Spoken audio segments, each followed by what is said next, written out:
Lord's में खेले जा रहे तीसरे टेस्ट में भारत और इंग्लैंड के बीच कल हिस्टोरिकल इवेंट्स क्रिएट हो गए।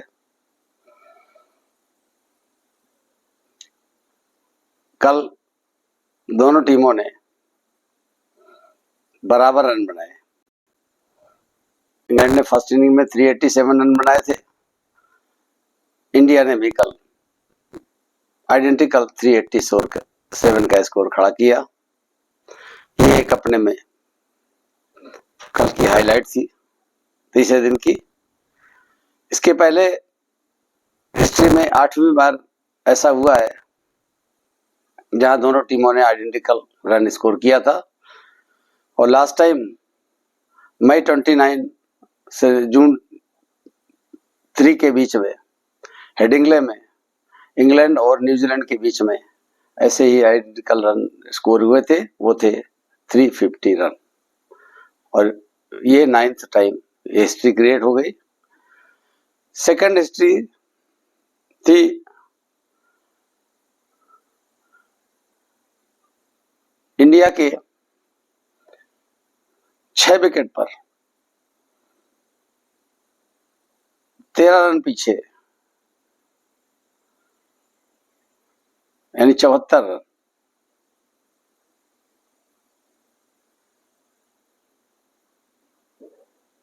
बट 374 रन बने थे और 6 विकेट आउट हुए थे, और रविंद्र जडेजा और ऑलराउंडर स्पिनर वाशिंगटन सुंदर साथ थे। अच्छी पार्टनरशिप हो रही थी,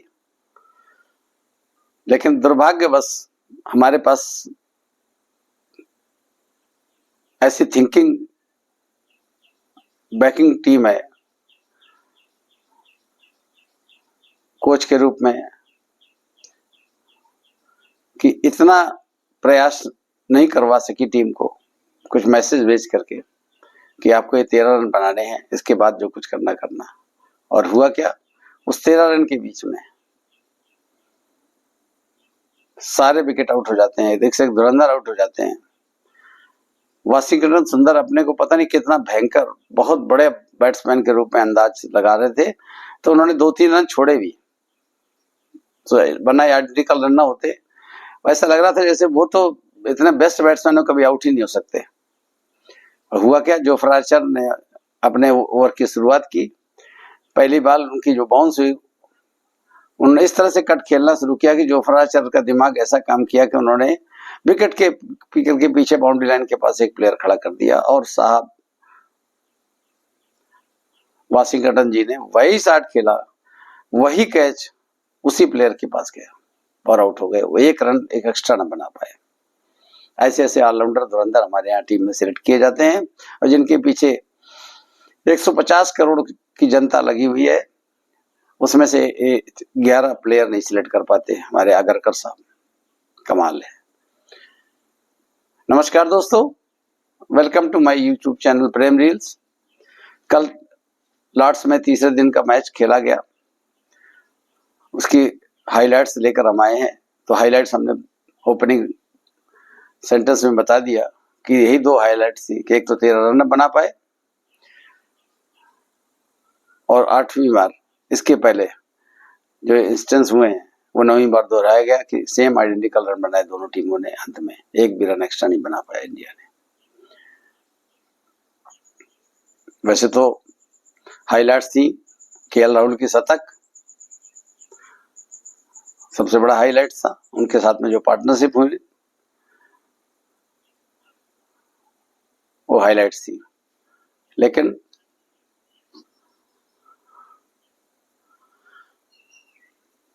हुआ ये कि इंडिया कुछ रन की लीड ले सकती थी, न ले पाई, और समय भी बर्बाद किया, और ड्रामा हुआ सो बाद में। हमारे कल के ओपनर, कल के जो क्रीज में बल्लेबाज थे केएल राहुल और पंत, दोनों आज टीम में के लिए बैटिंग करने के लिए उतरे। केएल राहुल जैसा मैंने बताया शतक बनाकर आउट हुए। 177 बॉल खेली उन्होंने, 13 चौके लगाए, लेकिन बड़ी सिंपल तरीके से वो हैरी ब्रूक को स्लिप में कैच दे बैठे शोएब बशीर की बॉल पर शतक बनाने के तुरंत बाद। उसके पहले पंत तो ड्रामेटिक एंटरटेनर है, वो रन आउट बचाया जा सकता था लेकिन नहीं बचा और 74 रन पर रन आउट हो गए। उन्हें टीम की वैल्यू इतनी नजर नहीं आती, वो जिस तरह कल 60 खेल रहे थे वो कभी भी आउट हो सकते थे। शायद ये उनको छूट मिली हुई है। 112 बॉल पर 74 रन बनाए उन्होंने, 8 चौके और 2 छक्के लगाए। रविंद्र जडेजा आते हैं उनका साथ देने के लिए नीतीश रेड्डी, लेकिन एक महत्वपूर्ण पारी खेली दोनों ने। लग नहीं रहा था कि इंडिया जो 350 रन नहीं बना पाएगी। एक महत्वपूर्ण पारी खेली और जडेजा 72 रन बनाकर 131 बॉल पर 8 चौका और 1 छक्का लगाकर आउट हुए। उन्हें जेमी स्मिथ ने कैच किया क्रिस वोक्स की बॉल पर। दूसरी रही बॉल थी, वो काफी स्विंग भी हो रही थी, लेग साइड बॉल डाली उन्होंने, जडेजा ने उसको हिट करने की कोशिश की और निक जो है ना विकेट कीपर के हाथ में चली गई। नीतीश रेड्डी ने बहुत अच्छी बैटिंग की, कारण उनको चोट भी लगी, बॉल के कनपटी पे लगी, फिर भी सायसी 30 रन 91 बॉल पर 4 चौके लगाए और ये देखा कि कम से कम स्कोर को इंग्लैंड के करीब ले जाया जाए। फिर वाशिंगटन आए, वाशिंगटन ने भी साथ जरूर दिया जडेजा का और स्कोर को ले गए 13 रन पीछे इंग्लैंड के, जहां पर रविंद्र जडेजा आउट हो जाते हैं।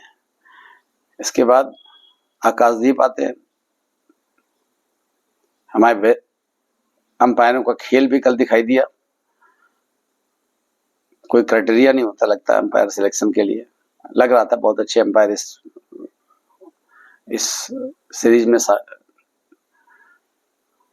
दिखाई देंगे, लेकिन कल उन्होंने 2 लगातार आउट दिया आकाशदीप को। दोनों जो है ना रिव्यू में देखा गया कि दोनों बार नॉट आउट हुए, लेकिन एक अपने महान बॉलर को लेकर आए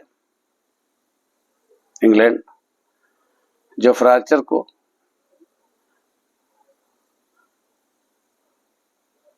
उनकी एक बॉल को उन्होंने लेग साइड बॉल थी, उन्होंने सिक्सर मारा। अगली बॉल पर अगले ओवर में वो कैच दे बैठे हैरी ब्रूक को। ब्रैंडन कार्स की बॉल पर 7 रन नहीं बनाए उन्होंने, 10 बॉलें खेली। बुमराह कुछ देर उन्होंने साथ देने की कोशिश की वाशिंगटन सुंदर का, अंत में कोई रन नहीं बना पाए। 8 बॉल तक वो खड़े रहे। वो लगता था कल बॉलिंग करने के मूड में नहीं थे, इसलिए लंबी बैटिंग करना चाहते थे। जेमी स्मिथ ने कैच किया क्रिस वोक्स की बॉल पर। सिराज नॉट आउट रहे 0 रन बनाकर और अंत में वाशिंगटन सुंदर, जैसा मैंने बताया, 23 रन बनाकर आउट हो गए। 76 बॉलें उन्होंने खेली, 1 चौका और 1 छक्का था उनका। इस तरह से इंडिया ने आइडेंटिकल 387 रन 10 विकेट पर बनाए। इंग्लैंड को केवल समय मिला था शायद 10 मिनट का बैटिंग का, लेकिन उन्होंने कोशिश की कि 1-2 मिनट पवेलियन में बिता दिया जाए।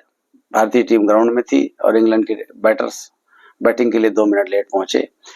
मैच रेफरी क्या कर रहे हैं, अंपायर क्या कर रहे हैं, आईसीसी क्या कर रहा है, इस बात की कल्पना भी नहीं की जा सकती। क्या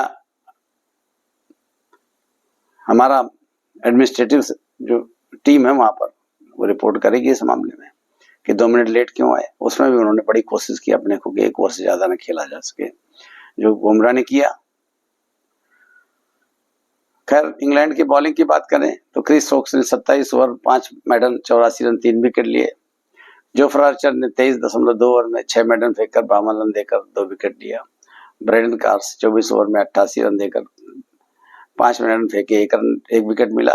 और Stokes 20 over 4 maiden 63 run 2 wicket. और Shoaib Bashir 10.5 over 2 maiden 59 run और 1 विकेट मिला। और जो रूट 10.1 ओवर में 35 रन दिए, कोई विकेट नहीं मिला। यशस्वी जायसवाल पहले विकेट के रूप में आउट हुए थे, 13 रन बना था भारत का स्कोर। करुण नायर दूसरे विकेट के रूप में आउट हुए जब भारत का स्कोर 74 रन था 20.2 ओवर में। शुभमन गिल 107 रन के स्कोर पर आउट हुए तीसरे विकेट के रूप में, जब भारत का स्कोर 33 रन था 33.1 ओवर में।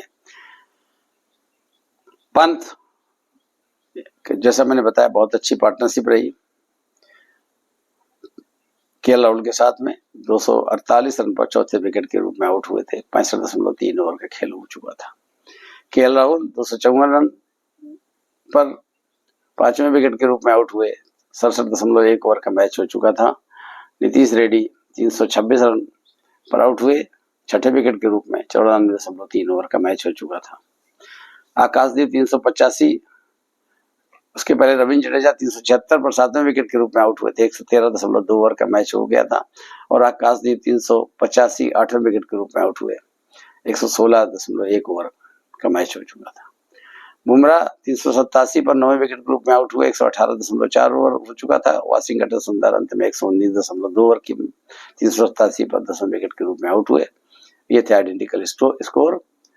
पार्टनरशिप की बात करें तो जायसवाल और राहुल के बीच में 13 रन की पार्टनरशिप हुई थी। करुण नायर और राहुल के बीच में 61 रन की, गिल और राहुल के बीच में 33 रन की, पंत और राहुल के बीच में 141 रन की, जडेजा और राहुल के बीच में 6 रन की, जडेजा और नीतीश रेड्डी के बीच में 72 रन की, जडेजा और वाशिंगटन के बीच में 50 रन की, आकाशदीप और वाशिंगटन सुंदर के बीच में केवल 9 रन की पार्टनरशिप हुई थी। बुमराह और वाशिंगटन सुंदर के बीच में 2 रन की पार्टनरशिप हुई थी। सिराज और वाशिंगटन के बीच में कोई रन नहीं बने थे। इंग्लैंड जब दूसरे इनिंग खेलने के लिए आए तो वही हुआ, लेट से आए। एक ओवर जैक रैली ने खेला, दुनिया भर का ड्रामा किया, इधर खड़े हुए उधर हटे ताकि वो दूसरा ओवर न फेंका जा सके। अपनी चोट भी लगी तो उन्होंने फिजियो को भी बुलाया। अंत में जैक रैली 2 रन बनाकर न उठा 6 बॉल पर। डकैत ने कोई बॉल नहीं फेस की थी। बुमराह ने एक ओवर जो फेंका था उसमें 2 रन बने थे। पार्टनरशिप 2 रन की अभी तक हुई थी। तो ये था कल की तीसरे दिन के हाइलाइट्स। हम आपके सामने चौथे दिन के हाइलाइट्स लेकर फिर उपस्थित होंगे। जो please subscribe, like and comments, हमें आपके कमेंट का इंतजार है और कमेंट पॉजिटिवली कीजिए। मिलते हैं आपसे चौथे दिन के मैच के हाइलाइट्स लेकर। अभी तो उम्मीद लग रही कि मैच ड्रा की तरफ बढ़ रहा है, पर क्रिकेट में अनिश्चितताओं का खेल है। जो भी होगा हम आपके सामने लेकर उपस्थित होंगे। तब तक के लिए नमस्कार, शब्बा खैर, थैंक यू वेरी मच।